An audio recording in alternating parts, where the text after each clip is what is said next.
Hello everyone. So last 2 lectures में हम लोगों ने काफ़ी बेसिक्स देख लिए हैं।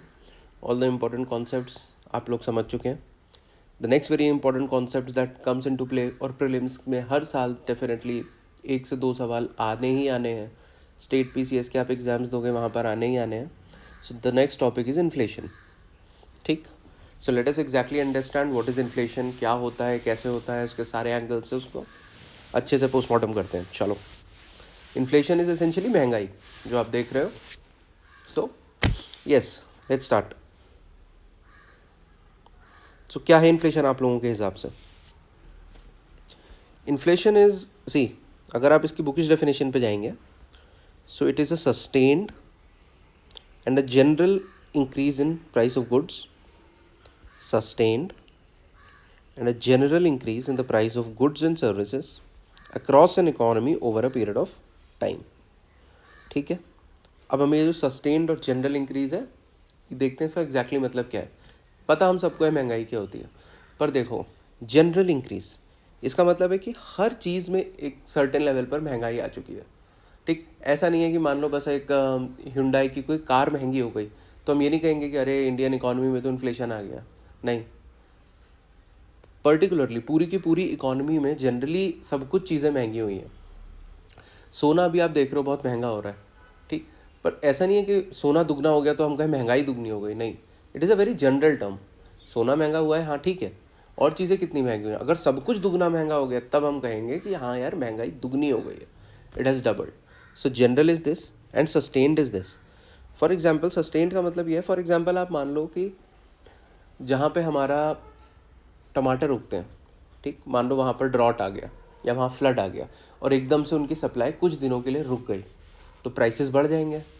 उतने समय के लिए 1 महीने 1.5 महीने के लिए प्राइस बढ़ जाएगा। पर केवल प्राइस बढ़ जाने का मतलब ये नहीं है कि हम कहें देश में इन्फ्लेशन आ गया। ठीक, क्योंकि वो 1.5 महीने की बात है। Inflation has to be sustained and it has to be a general increase in prices of all goods and services. ठीक है, यही बात आपको समझाई। Sustained, it is not just a 1 day spike, months और ईयर्स लगते हैं इसमें। And general, not the price of a single item like tomatoes.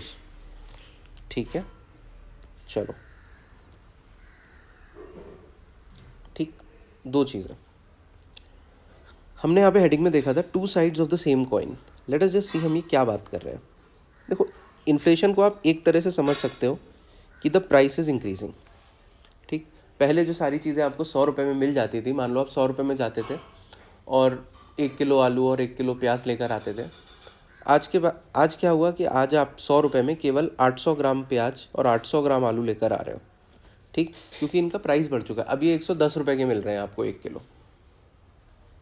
ठीक है, सो दिस इज एसेंशियली प्राइस बढ़ गया है। सो आप इसे ऐसे भी देख सकते हो। दूसरा इसको देखने का तरीका है कि आपकी जो करेंसी है रुपी, उसकी वैल्यू कम हो गई है। पहले वो 100 रुपये में आपको 1 किलो आलू दे पाती थी या फिर 1000 ग्राम्स दे पाती थी आलू। आज वो 100 रुपये में आपको 800 ग्राम्स ही आलू दे पा रही है।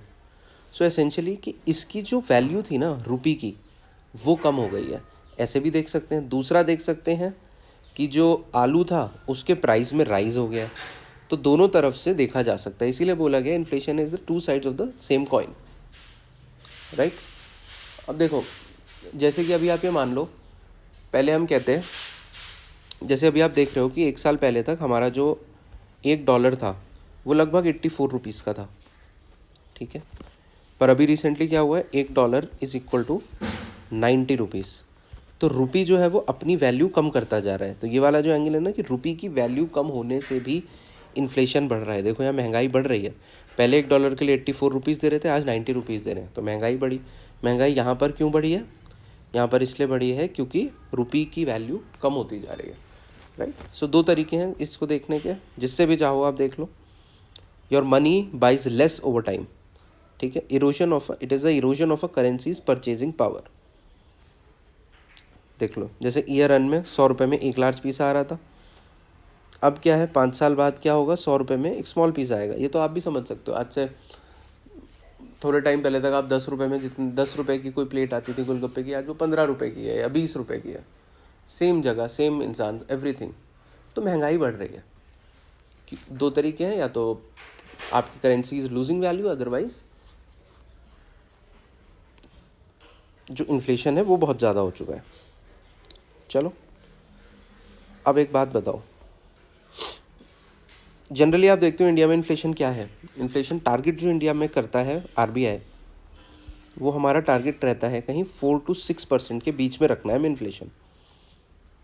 कभी इससे कम भी हो जाता है, कभी ज़्यादा भी हो जाता है। जैसे आपको याद होगा कोविड के टाइम पे तो बहुत ज़्यादा हो गया था इन्फ्लेशन, क्यों हुआ था आगे बात करेंगे। पर इंडिया में जो आरबीआई की रेंज है ना वो 4 to 6% है, जो मॉनेटरी पॉलिसी कमेटी की रिकमेंडेड रेंज है। पढ़ेंगे हम एग्जैक्टली ये सब क्या होता है, ये है। अब आप एक बात बताओ, अगर आपने अपना पैसा बैंक में रखा है, मान लो आपके पास 100 रुपये थे, ठीक, आपने ये पैसा बैंक में डाला एफडी बना के, कितने परसेंट पे? 7% पे एफडी बनाई आपने, बहुत शानदार। तो 1 साल बाद आपको मिलेंगे 107 रुपये, परफेक्ट। यही 100 रुपये आपने कुछ नहीं करा, आपने अपने पास कैश रखा, ठीक है।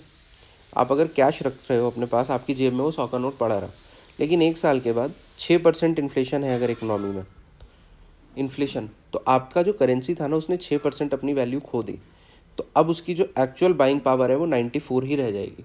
आपको दिखेगा 100 ही आज भी हाथ में, पर आप जब उसे चीज़ लेने जाओगे तो उतनी ही मिलेगी जितनी 94 रुपीज़ में मिलती लास्ट टाइम, राइट।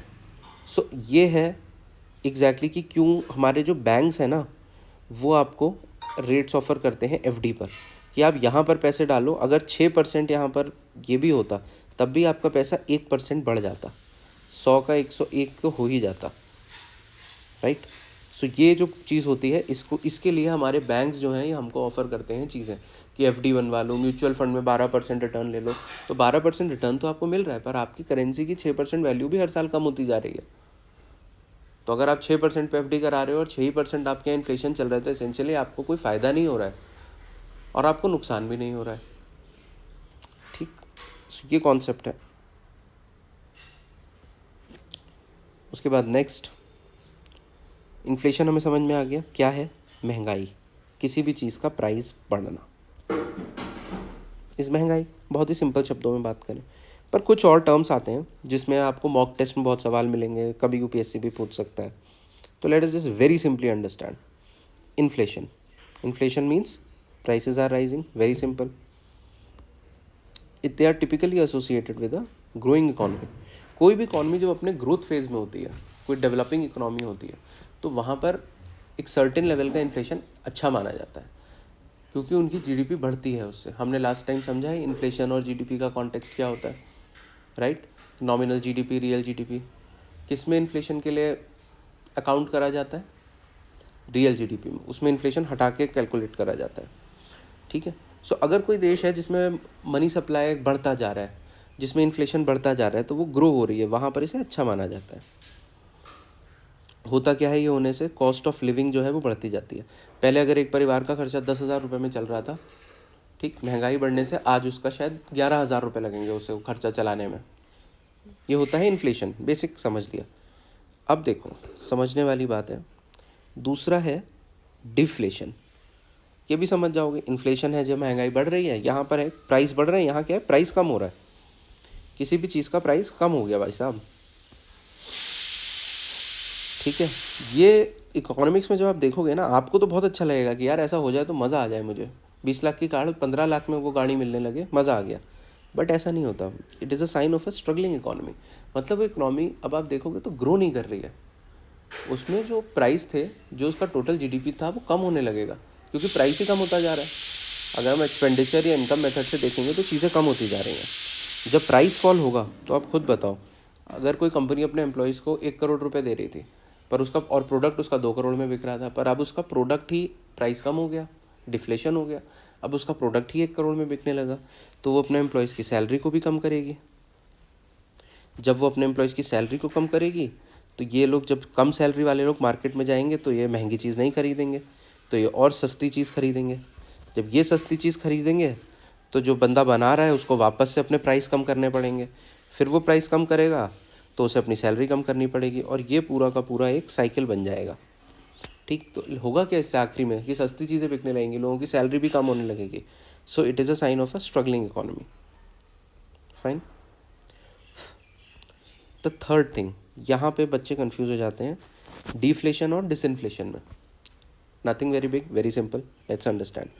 देखो याद रखना, डिसइन्फ्लेशन में इन्फ्लेशन तो हो रहा है, महंगाई तो बढ़ रही है, पर अगर पिछली बार 6% बढ़ी थी तो इस बार शायद 4% ही बढ़ रही है।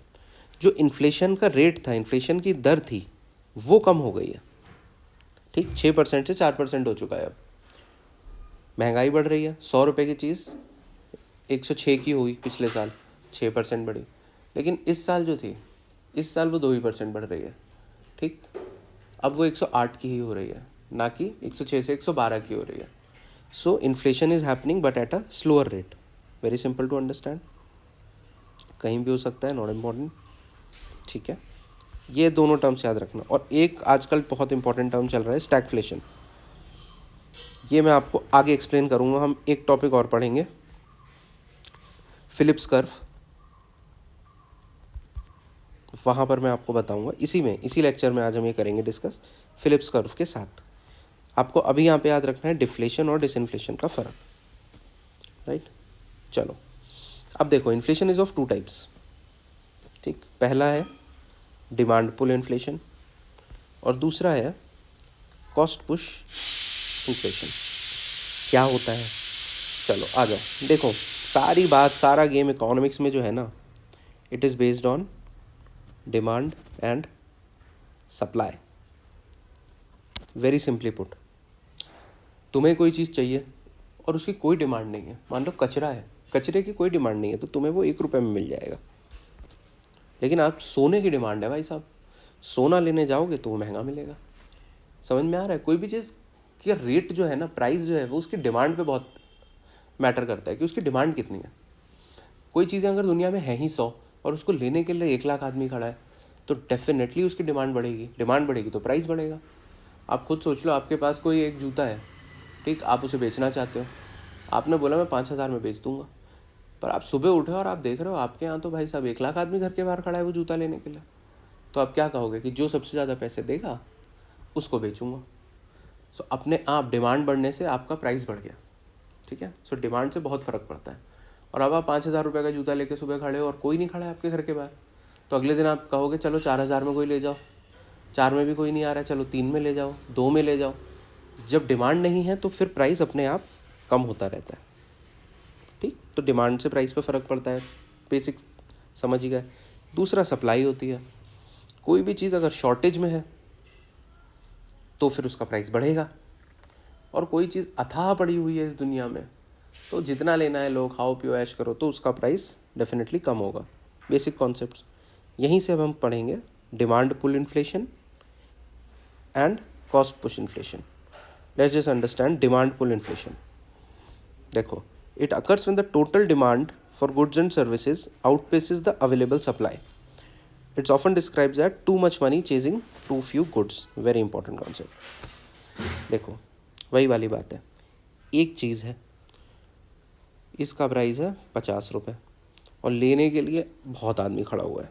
ठीक है, डिमांड जो है वो सप्लाई से ज़्यादा है, एक ही अभी है, ये नहीं है कि दूसरा पीछे से आ रहा है, नहीं, एक ही है। और ये सब अपना अपना 50 रुपये लेके खड़े हैं कि हमें दे दो, हमें दे दो, हमें दे दो। तो इससे क्या होगा, अपने आप इसका इन्फ्लेशन होगा, ये चीज़ महंगी होती जाएगी। अगले दिन वो आदमी आएगा जब बेचने, ये एक लेके कहेगा यार इस बार मैं 70 में बेच देता हूँ, बिक जाएगा। उसके बाद अगले दिन आएगा 70 में बेचने के बाद एक अपने घर से निकाल के, तो लेने वाले 10-10 लोग खड़े हैं पर बेच वो एक ही सकता है। तो क्या होगा, इन्फ्लेशन होगा, बढ़ेगी चीज़। फिर 3 दिन बाद ही हो सकता है 100 रुपये का बिक रहा हो। तो है क्या यहाँ पे, जो डिमांड है ना उसने आउटपेस कर दिया, मतलब वो आगे निकल गई किससे, सप्लाई से, राइट। इसका बहुत अच्छा एग्जांपल मैं आपको बताता हूँ। जैसे आपने देखा होगा फ्लिपकार्ट वगैरह में फ्लैश सेल्स होती हैं कि 1 मिनट में चीज़ आउट ऑफ स्टॉक हो गई। अब आदमी 30,000 रुपये का फ़ोन है भाई, ठीक, वो 1 मिनट में उन्होंने कह दिया अरे हमारे तो सारे बिक गए, सेल शुरू होते ही। कुछ नहीं बिकता है, ऐसा नहीं होता है। पर वो क्या है, मार्केटिंग स्ट्रैटेजी है, ये दिखाने के लिए कि भाई साहब इतनी डिमांड है ना कि उसके लिए तो 30,000 रुपये भी कम है। आदमी प्राइस सोचे ही ना, होगा वो 10,000 रुपये के लायक का फ़ोन नहीं, बट तरीका है ये दिखाने का कि डिमांड इतनी और सप्लाई इतनी कम है, हम बना ही नहीं पा रहे हैं भाई साहब, इतने लोगों को चाहिए। तो आपके दिमाग में जस्टिफाई हो जाएगा कि हाँ यार 30,000 रुपये तो सही बात है, 30 क्या 35 ले लो पर मुझे किसी तरह दिला दो। ठीक, so too much money in the market chasing too few goods, बहुत सारे लोग अपने हाथ में पैसा लेके खड़े हैं पर लेने के लिए चीज़ें ही बहुत कम है, right. So this is called demand pull inflation. Demand इतनी है कि उससे इन्फ्लेशन पुल हो रहा है। दूसरा क्या है, कॉस्ट पुश इन्फ्लेशन। ये तो बहुत ही सिंपल सी बात है, इजीली समझ जाओगे। ये क्या होता है कि जब देखो कोई चीज़ बनाने के लिए अगर पहले 10 रुपये लग रहे थे, अब उसी चीज़ को बनाने के लिए अगर 12 रुपये लग रहे हैं, तो डेफिनेटली मैं पहले 20 रुपये में बेच रहा था, अब मैं भाई 22 रुपये में बेचूंगा। ठीक, देखो, cost of producing goods and services rises, forcing producer to increase their price to maintain profit margins. It is a supply side phenomenon. For example simple देखो भाई, पहले कोई चीज़ थी जिस पे 0% टैक्स लगता था और ये बंदा उसको 10 रुपये में अपना बना के बेच देता था। पर अब क्या सरकार आती है, कहती है यार अब ना इस पर तुम्हें 18% GST देना पड़ेगा। तो अब वो क्या अभी भी 10 रुपये में बेचेगा? नहीं, वो इसके ऊपर 18% लगाएगा और कहेगा कि एक काम करो, फिर अब इसे 11.8 रुपीज़ में बेच पाऊँगा। ठीक है, फिर मान लो एक सरकार आई, वो बोली कि चलो यार तुम ये 11.8 में बेच रहे हो, पर अब एक काम करना होगा तुम्हें, तुम जो अपने वर्कर्स को सैलरी दे रहे थे ना वो दुगनी करो। पहले तुम दे रहे थे उन्हें 2 रुपये, अब तुम्हें उन्हें 4 रुपये देने पड़ेंगे। लेबर लॉज आ गए हैं, तो अब लेबर लॉ आ गए तो अब ये आदमी क्या करेगा? तब ये 11.8 में बेचेगा तो इसका तो लॉस है। सो क्या करेगा ये अब फिर से अपने ये 2 रुपये रिकवर करने के लिए इसको 2 रुपये बढ़ाएगा। अब ये 13.8 रुपये में बेचेगा, क्योंकि वो तो अपना प्रॉफिट करने बैठा है ना। पीछे से ही अगर कॉस्ट बढ़ गई, पीछे से ही अगर कॉस्ट पुश हो रही है तो उसको अपना प्राइस बढ़ाना पड़ेगा।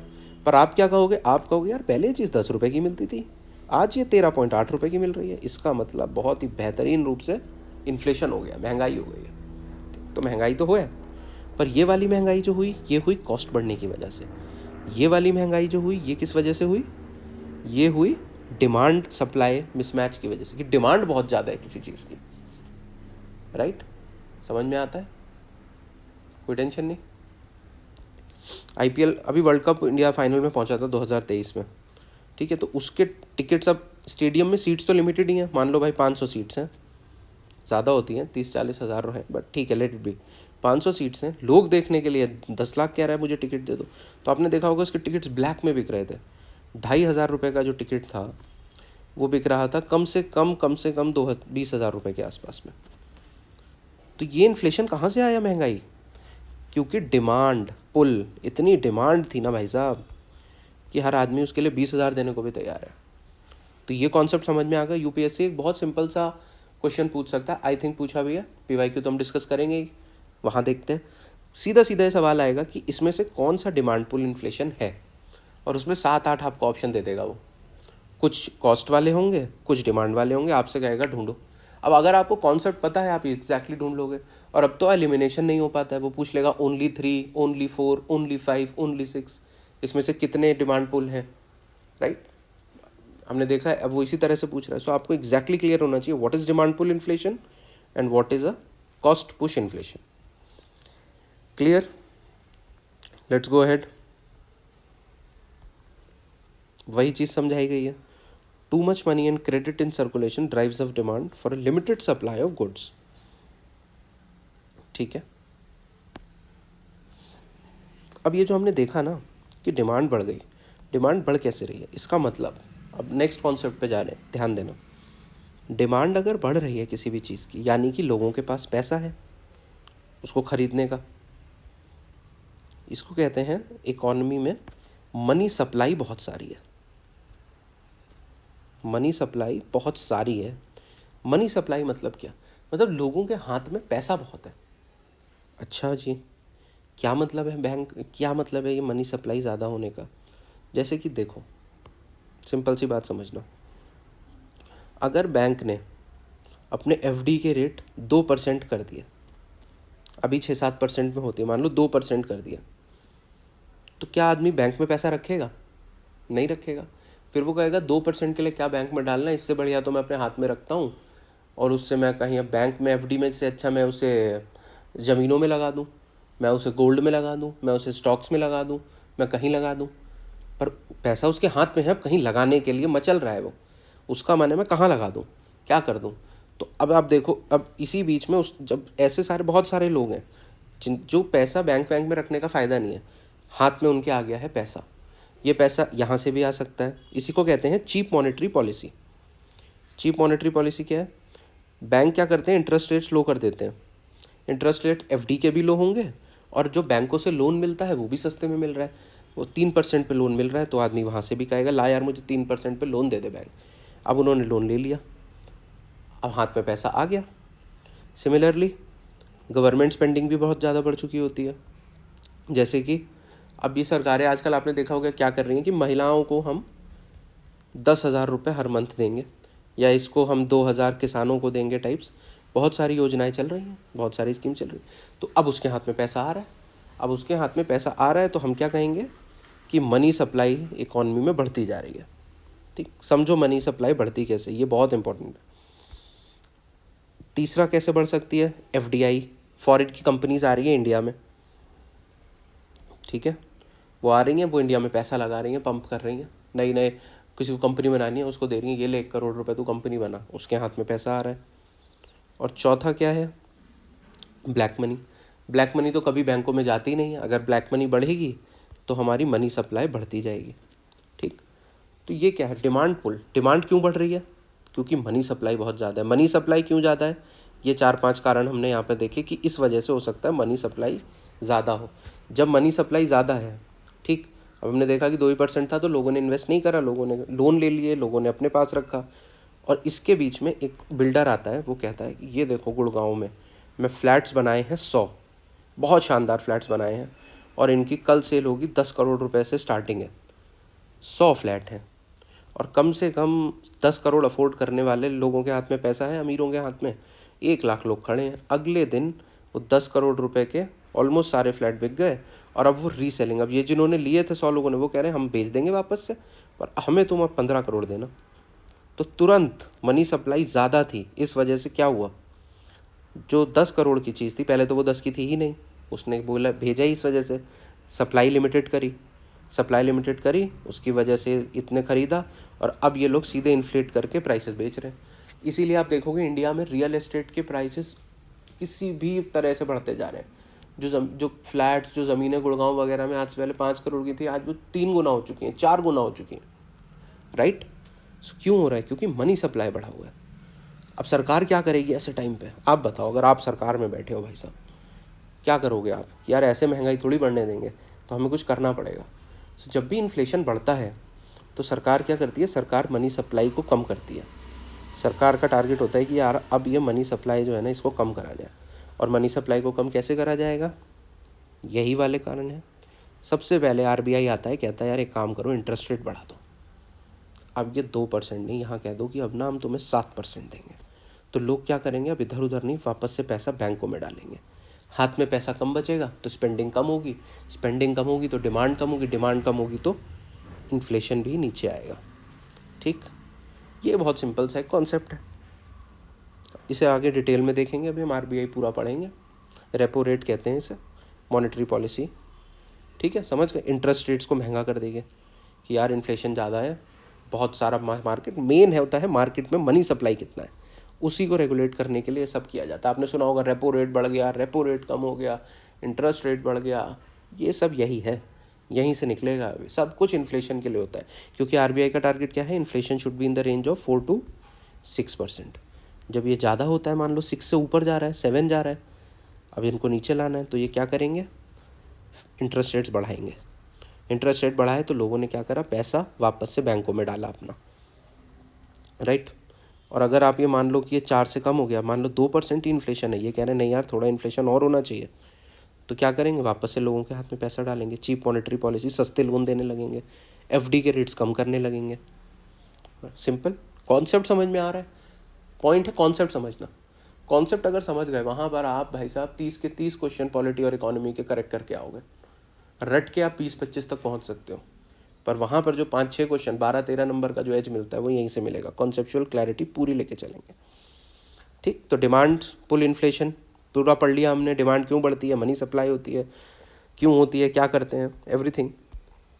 सेकेंड टाइप हमने पढ़ लिया था कॉस्ट पुश। कॉस्ट पुश तो सिंपल ही था कि भाई जो पीछे से कॉस्ट थी, लेबर की कॉस्ट हो सकती है, टैक्स की कॉस्ट हो सकती है, रॉ मटेरियल की कॉस्ट हो सकती है, वो सब बढ़ती जा रही है। जैसे कि यहाँ लिखा है rising input prices. Increase in the cost of raw materials. अब कोई कंपनी है जो क्रूड ऑयल इंपोर्ट करती है, क्रूड ऑयल क्या है, यही जो पूरा हम रशिया से इंपोर्ट करते हैं या भाई ईरान से, यूएस से, इसका प्राइस हमारे हाथ में नहीं होता। अब मान लो भाई साहब सीरिया और ईरान और सऊदी युद्ध में लड़ने लगे, अब जैसे ये युद्ध लड़ने लगे तो कॉस्ट एकदम से बढ़ जाती है वहाँ से आने की। जैसी कॉस्ट बढ़ गई तो अब वो कॉस्ट तो बढ़ गई।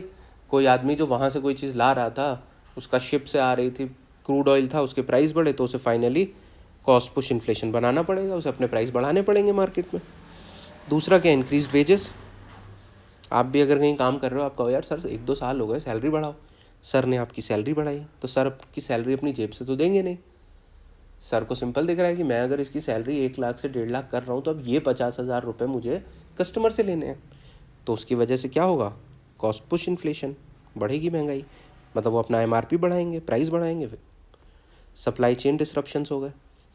अब देखो जैसे कोविड में क्या हुआ था, कोविड में इन्फ्लेशन आ गया था। कैसे आ गया कोविड में, क्योंकि कोविड में क्या था, सारे बॉर्डर्स जो थे वो लॉक हो गए। अब मान लो जो हमारा एक बहुत बड़ा क्राइसिस आया था तब सेमीकंडक्टर्स का।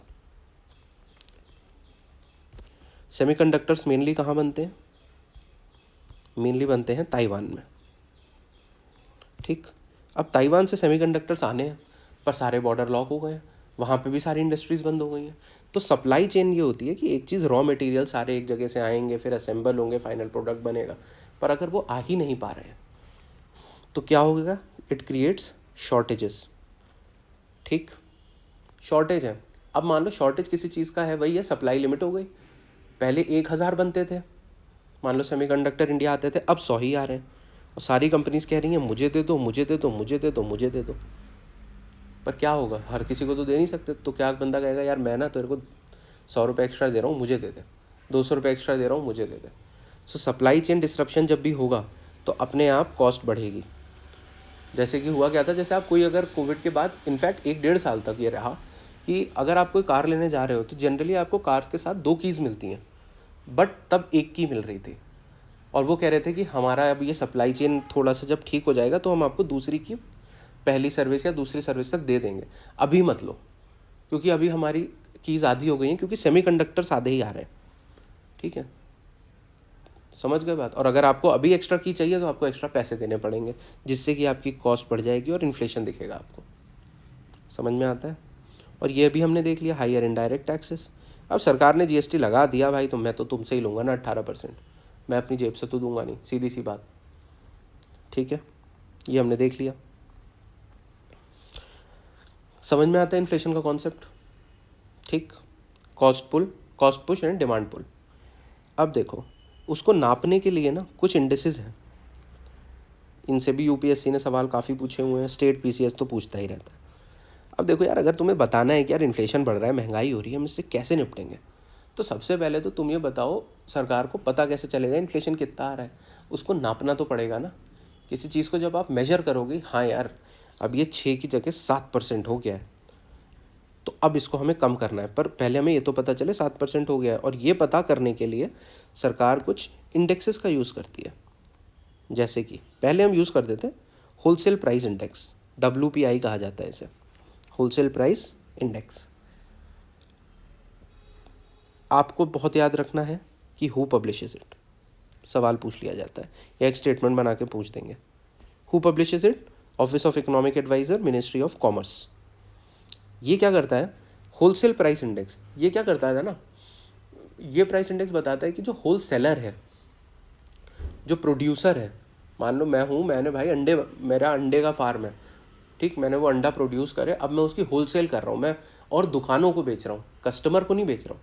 होलसेल का मतलब होता है B2B सेलिंग हो रही है मेनली, ठीक। तो वहाँ पर कितनी महंगाई बढ़ गई है, पहले ये बंदा 100 रुपये में अंडे बेच रहा था, आज ये 103 रुपये में बेच रहा है, तो 3% की इंक्रीज़ वहाँ देखी जा रही थी होलसेल लेवल पे, ठीक। It is the price changes at the wholesale और producer level before goods reach the final consumers, ठीक है, होलसेल प्राइस इंडेक्स। और होलसेल में ना केवल गुड्स मिलते हैं, सर्विसेज नहीं, ये बात याद रखना, यहाँ से सवाल पूछा गया कि wholesale price index does not include services, it does not include services, it's very important. Prelims में कभी भी आप मॉक टेस्ट दोगे तो वहाँ तो मिलेगा ही मिलेगा, और यूपीएससी भी पूछ सकता है, इनफैक्ट पूछा हुआ है। ठीक, तो ये क्या बताता है, ये बताता है कि यार फ्यूचर में इन्फ्लेशन अगर आने वाला है ना दुकानों पे, तो पहले ये होलसेल लेवल पे ही पता चल जाएगा और उसको हम वहीं टैकल कर सकते हैं। So that is one. पर एंड में पता है क्या हुआ, पहले हम इसे यूज़ करते थे हमारी सरकार, फिर हुआ कि यार ये सही नहीं लग रहा है, अब होलसेल में बढ़ रहा है उसका क्या करूँ मैं तो एक कस्टमर हूँ ना, हमें किसके लिए करना है, मेरे और आपके जैसे नॉर्मल लोग जो अपने अपने घरों में बैठे हुए हैं। ठीक, वो कह रहे हैं कि मेरे हाथ में 103 में नहीं आ रहा है, मेरे में तो भाई साहब अब वो 120 का आ रहा है। तुम वहाँ 3% कह रहे हो पर एक्चुअल में तो 20% हो गया। आप यहाँ देखो ना फाइनल कस्टमर को कितनी महंगाई पड़ रही है। तो उन्होंने कहा ये बात भी ठीक है, तो इसके लिए सरकार शिफ्ट हो गई है इस पर, जिसको कहा जाता है कंज्यूमर प्राइस इंडेक्स या फिर CPI। It measures the change in retail prices of a basket of goods and services. यहाँ पर सर्विसेज इंक्लूड होंगी and this is very important to know. Consumer तो गुड्स भी यूज़ कर रहा है और सर्विसेज भी यूज़ कर रहा है। भाई बाल कटाने के मैं 50 रुपये दे रहा था, आज मैं 80 रुपये दे रहा हूँ, हो गया इन्फ्लेशन। पर ये क्या होलसेल में मुझे पता चलेगा? होलसेल में कभी पता ही नहीं चलेगा, क्योंकि बाल काटने का कौन सा होलसेल है। ठीक, समझ गए point. Who publishes it, very important. इसको पब्लिश करता है नेशनल स्टैटिस्टिकल ऑफिस। कौन सी मिनिस्ट्री के under? MoSPI, ministry of statistics and policy implementation. ये क्या बताता है? Reflects the cost of living. Cost of living भाई साहब, सारा गुड्स और सर्विसेज सब कुछ यूज़ कर रहा था पिछले साल तक, मेरा मंथली 10,000 में हो रहा था, अब महंगा हो गया। ठीक, तो it reflects the cost of living for average consumer. समझ में आती है बात? ठीक है। अब CPI कई तरह की होती है। CPI कंबाइंड होती है, CPI इंडस्ट्रियल वर्कर्स के लिए अलग होती है, CPI लेबर्स के लिए अलग होती है।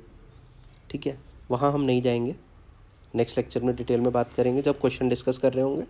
पर आपको याद क्या रखना है कि RBI क्या करता है, RBI कौन सी CPI पे ध्यान देता है? CPI कंबाइंड पर।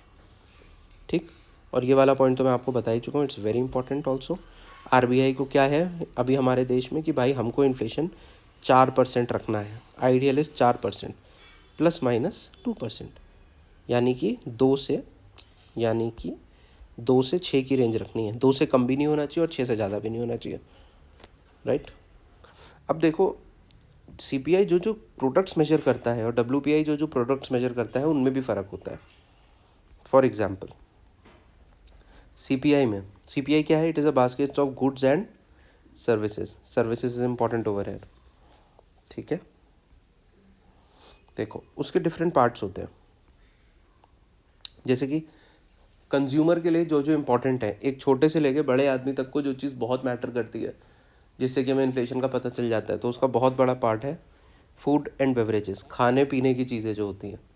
ठीक है, सब्ज़ी हर कोई ख़रीद रहा है, फल हर कोई ख़रीद रहा है, प्याज आलू एवरीथिंग। इनमें अगर महंगाई होगी तो ये ज़रूर काउंट होगा कि देश में महंगाई बढ़ रही है। सो ये CPI में जो टोटल चीज़ें हैं ना, आप चलो मेरे को एक सवाल बताना, आप लोग एक आंसर कमेंट्स में देना कि टोटल CPI में कितने गुड्स हैं, कितने goods and services total CPI में और कितने WPI में।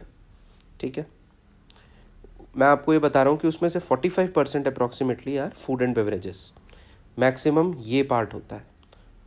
Then there is housing, transport में क्या महंगाई आई है, कपड़ों में क्या महंगाई आई है, हेल्थ केयर में कितनी महंगाई आई है। ये कुछ चीज़ें हैं जो मेजर करी जाती हैं। ठीक है, मज़े की बात है, the basket is updated periodically to reflect the changing consumption patterns.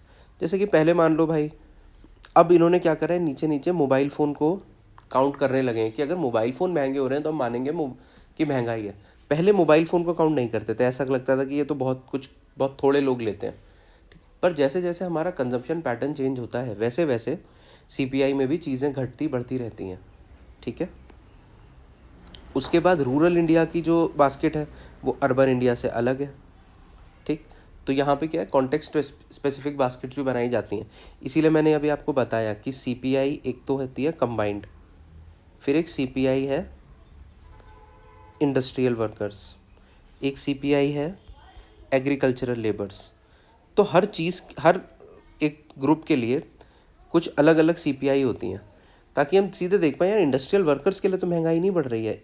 और ये हम कैसे देखेंगे, इनके जो प्रोडक्ट्स हैं, इनकी जो सीपीआई बास्केट है वो अलग होगी, एग्रीकल्चरल वर्कर्स की अलग होगी। हम देखेंगे कि इन लोगों के लिए, इन लोगों को कोई फ़र्क नहीं पड़ता कि भाई फ़्लाइट टिकट्स महंगे हो गए हैं या नहीं, ठीक है, इन लोगों की बास्केट में ये नहीं आएगा। पर इन लोगों की बास्केट में फर्टिलाइज़र आएगा, खाद आएगा, यूरिया में महंगाई हुई कि नहीं, ये सब आएगा, ठीक है। So the concept here is CPI is dynamic, context specific, ठीक है, अलग के लिए अलग अलग होती है। अब आपको मैं एक डायग्राम दिखाता हूँ, ये देखिए, यहाँ से आपको सवाल आ सकता है, तो ये आपको ध्यान रखना है। कंज्यूमर प्राइस इंडेक्स में सबसे ज़्यादा पार्ट होता है फूड एंड बेवरेजेस का, ठीक है, सबसे ज़्यादा पार्ट होगा फूड एंड बेवरेजेस का, याद रखना है, ठीक है। सेकंड नंबर पे मिसलिनियस, बहुत सारे आइटम्स होते हैं, पान, टोबैको, इंटॉक्सिकेंट, इनकी महंगाई, हाउसिंग, रियल एस्टेट की महंगाई, फ्यूल एंड लाइट में क्या खर्चा हो रहा है, पेट्रोल के प्राइस कितने बढ़ रहे हैं, ये सब सीपीआई में सबसे ज़्यादा क्या होता है, ये आपको ये याद रखना है। कभी कभी हो सकता है वो ऑर्डर लगाने को भी बोल दे कि किसका सबसे ज़्यादा है, किसका किससे कम है। ऐसे ही डब्ल्यूपीआई की अपनी बास्केट होती है, उसमें बस ये 3 चीज़ें याद रखनी है, बहुत ज़्यादा नहीं। सबसे ज़्यादा क्या होता है, मैन्युफैक्चर्ड प्रोडक्ट्स, ब्रास की चीज़ें कितनी बन रही हैं, मैन्युफैक्चरिंग सेक्टर से जो भी आइटम्स बन रहे हैं ना, जो भी गुड्स बन रहे हैं, वो सारे के सारे आ जाते हैं मैन्युफैक्चर प्रोडक्ट्स में। जैसे कि अगरबत्ती भी है, ठीक है, आपकी जितने भी शो पीसेज हैं वो सब मैन्युफैक्चर में, स्टील रॉड्स, लोहे की रॉड्स, गेट, दरवाजे, एवरीथिंग इज़ मैन्युफैक्चर्ड प्रोडक्ट्स। दूसरा है प्राइमरी आर्टिकल्स। प्राइमरी आर्टिकल्स क्या होता है, सिंपल, जो एग्रीकल्चर से रिलेटेड है, दे आर प्राइमरी आर्टिकल्स, खाना, सब्जी, अंडे, ये सब, ये सेकंड नंबर पे आता है। और तीसरे नंबर पे इसमें इंक्लूड करते हैं हम फ्यूल एंड पावर को, ठीक, ये 13.2% है। परसेंटेज याद नहीं रखना है, सबसे बस ये याद रखना है सबसे ज़्यादा कौन है, उसके कम कौन, उससे कम कौन। So do remember this, fine. चलो let's get back, now let's come back. समझ में आ गया इन्फ्लेशन, इन्फ्लेशन को कैसे नापा जाता है, इन्फ्लेशन से क्या पता चलता है कि मनी सप्लाई ज़्यादा है, उसको नापने के लिए एक सीपीआई होता है, एक डब्ल्यूपीआई होता है। अब देखो, अब हमें दिमाग लगा के 2-3 चीज़ें, यूपीएससी ने यहाँ से एक सवाल पूछा हुआ है very recently, and it's a conceptual question, आपको बिल्कुल अभी समझ आ जाएगा सब। देखो, पॉइंट ये है कि इन्फ्लेशन से ना हर किसी को इक्वल नुकसान नहीं होता। थोड़ी सी काउंटर इंट्यूटिव बात लग सकती है कि महंगाई से तो सबको होगा, पर ऐसा नहीं है। देखो क्या होता है, लूजर्स कौन होंगे अगर महंगाई हो गई तो, लेट्स जस्ट डिस्कस दिस। अब देखो भाई, सबसे पहले यहाँ देखना, fixed income earners. Fixed income कौन होते हैं, जो पेंशनर हैं, जिनकी सैलरी आ रही है।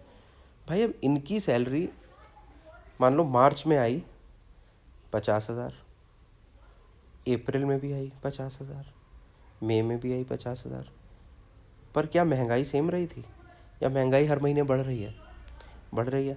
तो इनके जो 50,000 मार्च में थे, जितनी चीज़ें ये ले सकते थे, अप्रैल आते आते ये उतनी चीज़ें नहीं ले पाएंगे, क्योंकि रुपी ने वैल्यू लूज़ कर दी, या तो प्राइस राइज होता है या रुपी वैल्यू लूज़ करता है। तो अब ये 50,000 की वो चीज़ें नहीं आ सकती जो पहले आ सकती थी। सिमिलरली जब ये मई की तरफ पहुँचे तो और कम हुआ, पर इनकी सैलरी फिक्स्ड रही। तो जो फिक्स सैलरी वाले लोग होते हैं ना, जब इन्फ्लेशन बढ़ने से सबसे ज़्यादा नुकसान होता है इनका, कि इनकी सैलरी तो उतनी ही चल रही है, कम से कम 6 महीने या 1 साल तो सैलरी सेम ही चलती है, जब तक वो बढ़ती नहीं है, ठीक है। तो फिक्स्ड इनकम वाले लोगों के साथ ये बहुत बुरा होता है। There income remains the same while the cost of living rises, reducing there purchasing power. समझ में आती है बात, बिल्कुल सही बात है। तो अब दूसरे कौन होते हैं, सेवर्स। अब भाई कुछ लोग हैं जो अपना पैसा बैंक में रखते हैं, ठीक है। बैंक में कितना मिलता है इंटरेस्ट, आपके नॉर्मल बैंक अकाउंट पे मिलता है अराउंड 2.7, हर सारे पैसे की एफडी तो बना नहीं देते हो आप, 2.75 का इंटरेस्ट मिलता है नॉर्मल बैंक अकाउंट में जो पैसा है उस पर। इन्फ्लेशन क्या चल रहा है, एनुअल रेट 6% का, तो आपका इस हिसाब से आपका पैसा लूज़ हो रहा है उसकी वैल्यू, और जो बढ़ रहा है वो इस हिसाब से बढ़ रहा है। सो नेट आप लॉस में गए, तो ये भी इन्फ्लेशन की वजह से लूज़र है। The interest earn on savings may not keep up with inflation, right, 2.75 can not keep up with 6%, leading to a negative real return.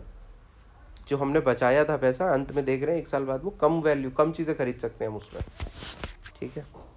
दूसरा, अब यहाँ से सवाल यूपीएससी पूछ चुका है।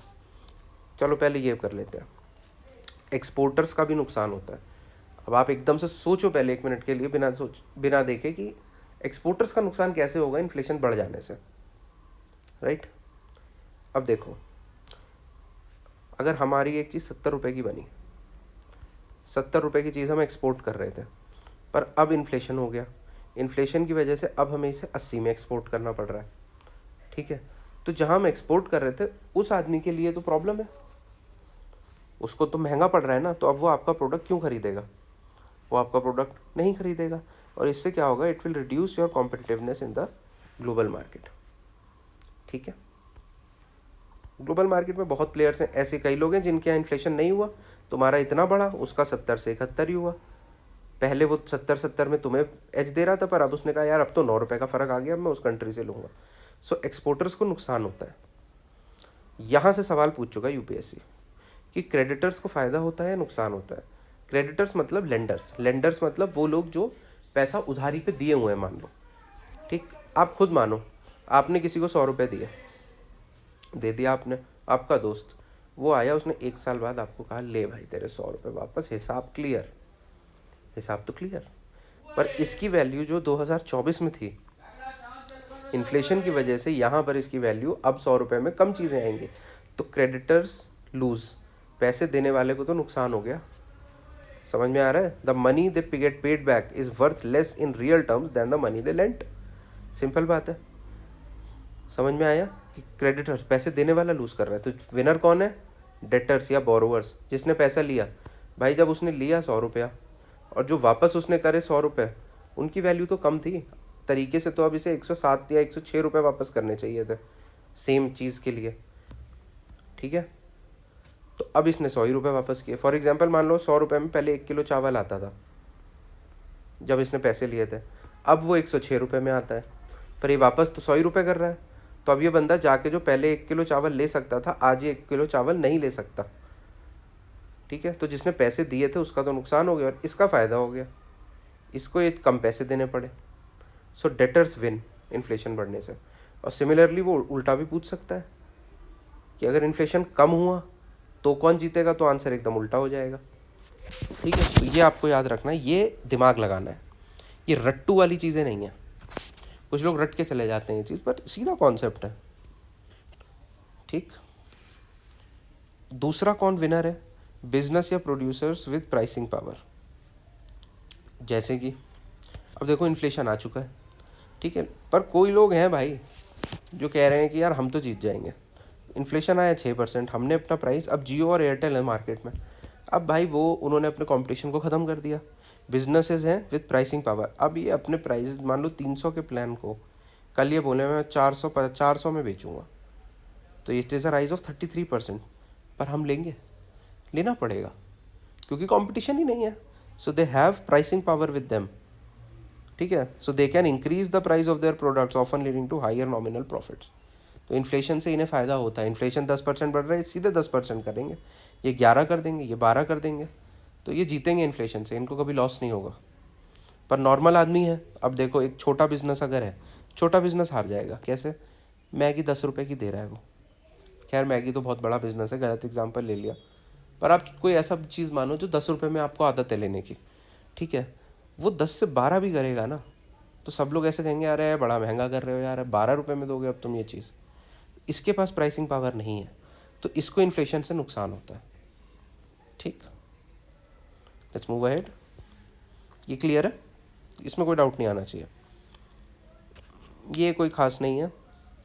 जब इन्फ्लेशन 0 से 3 के बीच में होता है तो इसे माइल्ड इन्फ्लेशन कहा जाता है, इसको अच्छा माना जाता है, इट इज़ कंसिडर्ड हेल्दी कि भाई थोड़ा सा इन्फ्लेशन होगा तो लोगों का खर्चा बढ़ेगा कंपनीज़ पे, जब पैसा ज़्यादा आएगा तो बेटर प्रोडक्ट बनाएगी, वो बेटर प्रोडक्ट बनाएगी तो लोग और अपने एम्प्लॉयज़ को सैलरी ज़्यादा देगी, सैलरी ज़्यादा देगी तो लोग अमीर होंगे, लोग अमीर होंगे तो वो महंगी चीज़ खरीद पाएंगे, फिर वापस वही साइकिल, जब वो लोग महंगी चीज़ खरीद पाएंगे तो कंपनी को और फ़ायदा होगा, वो और सैलरी बढ़ाएगी, तो थोड़ा बहुत इन्फ्लेशन तो होना चाहिए। फिर एक होता है वॉकिंग इन्फ्लेशन 3 से 10%, को ये कह देते हैं कि वार्निंग साइन आ रहा है भाई साहब, 10% से ज़्यादा हुआ तो गैलोपिंग, अब तो भाई साहब लोग कह रहे हैं कि कुछ गलत हो रहा है भाई, अब भाई ना ना ना, सरकार पे सवाल उठने लगेंगे, प्रोटेस्ट होने लगेंगे। और फिर फाइनल स्टेज आ जाती है कि भाई 50% पर मंथ से ज़्यादा जो हो रहा है खर्चा, इतना ज़्यादा इन्फ्लेशन बढ़ता जा रहा है, हाइपर इन्फ्लेशन की, अब तो आपके पैसे की कोई वैल्यू ही नहीं रह गई। आपने देखा होगा $1 के बराबर जिम्बाब्वे वगैरह में पूरे पूरे तांगे भर के जा रहे थे, कि इतना सारा जो जिम्बाब्वे की करेंसी थी वो पूरे तांगे में भर के जब गई थी, इट वॉज इक्वल टू $1, क्योंकि उनकी वैल्यू ही ख़त्म हो गई थी, इतना कम वैल्यू थी। सो पर ये not important, this you don't have to remember क्या क्या होता है। आपको मेनली याद रखना है कि थोड़े लेवल तक इन्फ्लेशन इज़ गुड, और उसके बाद इट्स अ प्रॉब्लम। ठीक है, कोई टेंशन नहीं। यहाँ आ जाओ, ये हम देख चुके हैं, just basically money supply versus economic output. ठीक है, देखो अगर ये चीज़ें एक ये तराजू टाइप का है, तो मनी सप्लाई और आउटपुट हमेशा बैलेंस रहना चाहिए। जब ये बैलेंस में है, जितनी मनी सप्लाई मार्केट में है उतना ही प्रोडक्ट बन रहा है, तो प्राइस हमेशा स्टेबल रहेगा, इन्फ्लेशन नहीं आएगा। और इन्फ्लेशन कैसे आता था, अभी हमने देखा कि मनी सप्लाई बढ़ गई, ये ज़्यादा हो गया, तभी ये इधर को झुका हुआ है। Too much money in the market chasing too few goods will lead to inflation. ठीक, ये पढ़ चुके हैं हम। अब मान लो central bank pumps much more money into the system. Confuse मत होना, क्या है ये, वही कि सस्ते लोन अगर सेंट्रल बैंक देने लगे, SBI या RBI बोले कि यार सस्ते लोन ले लो, तो फिर इसका मतलब लोग पैसा लेके आ जाएंगे बहुत सारे मार्केट में। यही है, pumps much more money into the market या इनटू द सिस्टम। और जब वो लोगों के हाथ में पैसा आएगा तो हमने पूरा पूरा देख लिया है कि फिर वो खर्चा ज़्यादा करेंगे, डिमांड ज़्यादा बढ़ेगी। ठीक, और प्रोडक्शन उतना ही हो रहा है आज भी। सो फाइनली मनी सप्लाई जब ज़्यादा होगी तो इन्फ्लेशन बढ़ेगा, ये याद रखना। मनी सप्लाई ज़्यादा, इन्फ्लेशन ज़्यादा, money supply come, inflation come.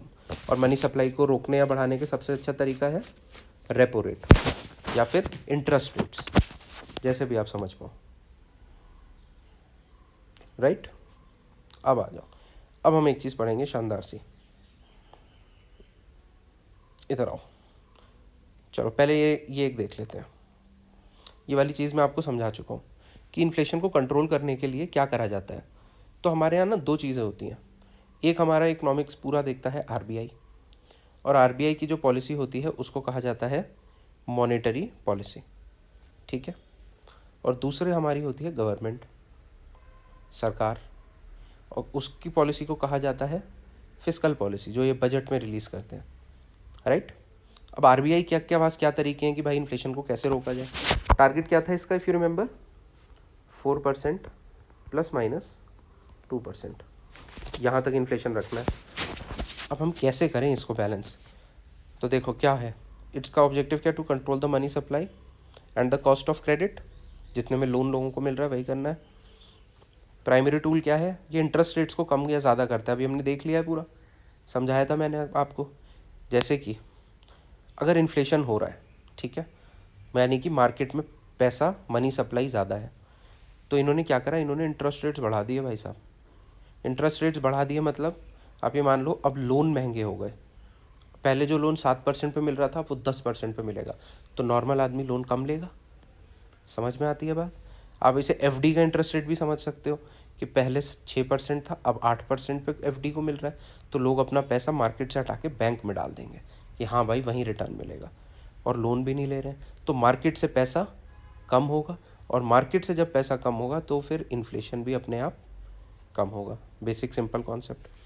Borrowing and spending by people and companies decreases, तो demand in the economy cools down and inflation is brought under control. ठीक, अब कभी भी आप सुनो कि रेपो रेट RBI ने कम कर दिया है, तो सीधा सीधा समझ लेना मतलब ये चाह रहे हैं कि इन्फ्लेशन थोड़ा बढ़े, राइट, ताकि सप्लाई आए मार्केट में। तो RBI तो ये करता है मेनली काम। सरकार क्या करती है, सरकार को अगर इन्फ्लेशन रोकना है तो ये एक अपना डॉक्यूमेंट लाते हैं, बजट। सबको पता है हमारे देश में बजट आता है, बजट में जो पॉलिसी होती है उसको कहा जाता है फिस्कल पॉलिसी। ये क्या करते हैं, ये कहते हैं कि गवर्नमेंट की स्पेंडिंग हमें बढ़ानी है या कम करनी है। देखो अगर इन्फ्लेशन से लड़ना है तो एक तरीका है मनी सप्लाई कम करना, बेसिक समझ गए, मार्केट से पैसा निकालना है। मार्केट से पैसा निकालना है तो क्या करेंगे, टैक्स बढ़ा दो, टैक्स बढ़ा दो भाई साहब। अब आदमी कहेगा अरे यार, मतलब अब मान लो वो 1 लाख रुपए कमाता था, पहले वो 10,000 रुपये टैक्स उसमें से देता था, अब तुमने क्या करा, तुमने कहा ना दुगना हो गया भाई, अब तुम 20,000 रुपये टैक्स भरोगे। तो पहले जो 90,000 बच रहा था मार्केट में 1 लाख में से 10 जाने के बाद, अब 80 बचा। तो क्या हुआ, मनी सप्लाई कम हो गई, right. Government can increase the taxes which reduces disposable income. What is disposable income? It is the income in hands of people, जिससे कि वो मार्केट में चीज़ें खरीद सकते हैं। या फिर क्या करेगी, अपनी स्पेंडिंग ही काट लेगी। अभी क्या कर रहे हैं, 5 किलो राशन भी देंगे, किसानों के बैंक में 6,000 रुपये डाल रहे हैं, कहेंगे नहीं डालूंगा मैं, 6,000 रुपये बंद। बंद तो मनी सप्लाई कम, मनी सप्लाई कम तो इन्फ्लेशन कम, ठीक है। ये सारी चीज़ें करी जाती हैं। अगर कभी बोला जाए कि गवर्नमेंट कैन इंक्रीज टैक्सेस, सवाल आ सकता है कि अच्छा इसमें कौन कौन सा मेजर है जो कि फिस्कल पॉलिसी में आता है।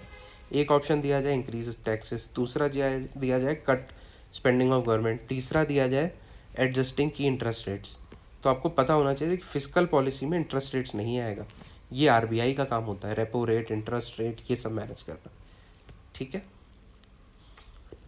परफेक्ट। और लास्ट लाइन यहाँ पढ़ लेना कि देखो अगर इन्फ्लेशन को एक्चुअली रोकना है तो दोनों आरबीआई हमारी मॉनेटरी पॉलिसी और फिस्कल पॉलिसी को एक सिंक में होना चाहिए, ठीक। Now the last thing and a very important thing, ये देखेंगे हम फिलिप्स कर्व। देखो ये इंपॉर्टेंट, इसको समझना मज़ा आएगा सुनने में। देखो एक बात नोट करी गई कि इन्फ्लेशन और अनएम्प्लॉयमेंट के बीच में क्या रिश्ता है, वो है इन्वर्स रिलेशनशिप। अब समझो, देखो ये क्या बोल रहे हैं कि ये जो पॉइंट है यहाँ पर क्या है, इन्फ्लेशन बहुत हाई है। देखो इन्फ्लेशन यहाँ पर, इन्फ्लेशन बहुत हाई है और अनएम्प्लॉयमेंट कम है, ठीक। तो इस पॉइंट पे क्या होता है कि सब बढ़िया चल रहा है।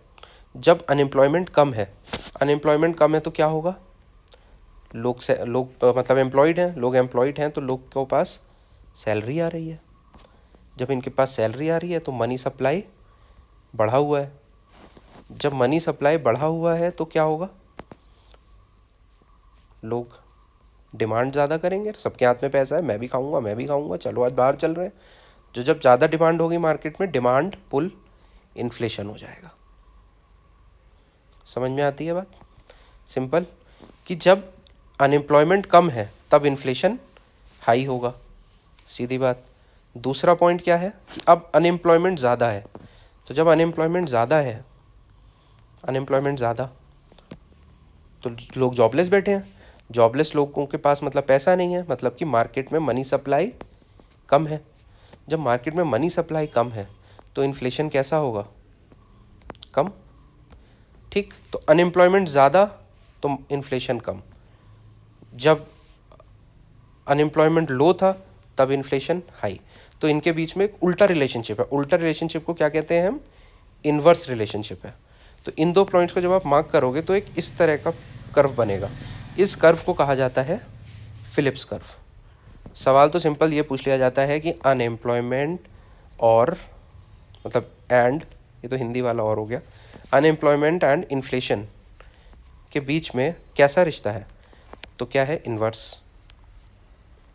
कौन सा कर्व बताता है, तो फिलिप्स।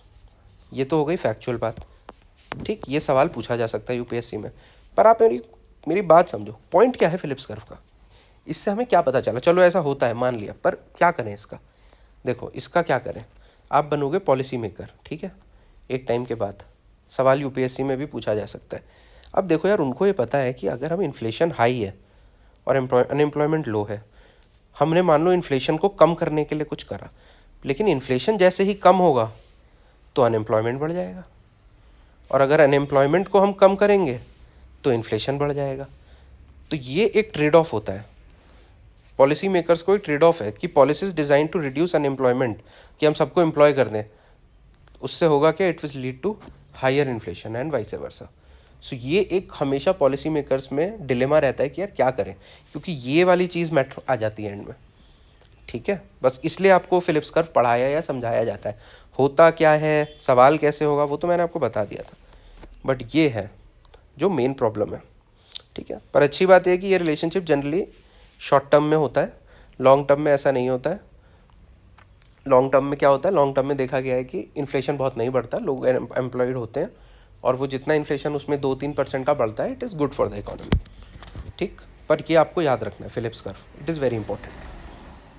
अब हम एक चीज़ पीछे छोड़ कर आए थे, जो लास्ट चीज़ हमें डिस्कस करनी थी, जो है स्टैगफ्लेशन। ये रिसेंटली बहुत न्यूज़ में था, तो इसको समझो। स्टैगफ्लेशन क्या है कि 2 शब्दों से बना है, स्टैग्नेशन प्लस इन्फ्लेशन, ठीक है। अब इसमें पता है बस एक, ओके कोई बात नहीं, चल रहे हैं ब्रोस। देखो stagflation is a very simple thing, अभी समझ के चलते हैं, ख़त्म करते हैं, about to get over. Stagflation क्या है कि भाई एम्प्लॉयमेंट तो बढ़ नहीं रहा है, यानी कि ये कैसा है, स्टैग्नेंट। स्टैग्नेंट का मतलब होता है जैसा था वैसे ही है, स्टैग्नेंट वाटर मतलब रुका हुआ वाटर, ठीक। तो एम्प्लॉयमेंट जो है वो तो स्टैग्नेंट है, लेकिन इन्फ्लेशन बढ़ता जा रहा है, तो ये तो सबसे गंदी सिचुएशन है। पहले क्या था कि इन्फ्लेशन बढ़ता था तो अनएम्प्लॉयमेंट कम हो जाता था, ये दोनों का इन्वर्स रिलेशनशिप था। पर इस पर्टिकुलर केस में क्या होता है कि इन्फ्लेशन भी बढ़ रहा है और एम्प्लॉयमेंट ना बढ़ रहा है ना कम हो रहा है, स्टैग्नेंट पड़ा है। तो ना लोगों के पास जॉब्स हैं ना लोगों के पास काम है, पर महंगाई बढ़ती जा रही है। इस सिचुएशन को कहा जाता है स्टैगफ्लेशन। याद रखना है आपको, ये टर्म पूछा जा सकता है, एक आध जगह पूछा भी जा चुका है। सो बस ये आपका टर्म था, ये अभी रिसेंटली हमारी इकोनॉमी में हो रहा था कि महंगाई बढ़ रही थी पर लोगों पे जॉब्स नहीं आ रही थी, राइट। सो ये हमारा लेक्चर था। अब हम इस पर PYQs नेक्स्ट डिस्कस करेंगे, आप देख लो आराम से। I will post questions in the Telegram group, उसका लिंक डिस्क्रिप्शन में है, जिसने ज्वाइन नहीं किया कर लो। This is the whole thing about inflation. इससे जितने भी प्रीवियस ईयर क्वेश्चन आए हैं वो मैं ग्रुप पे डालूंगा, हम लोग आराम से सॉल्व करेंगे और उसके बाद we will have a discussion on it, right. कोई भी डाउट हो कमेंट्स में पूछो, कोई भी आप लोगों को चीज़ लगे जो इम्प्रूव कर सकते हैं कमेंट्स में डालो, and I will see them, if there is a question I will reply to it, ठीक। Okay guys, thank you.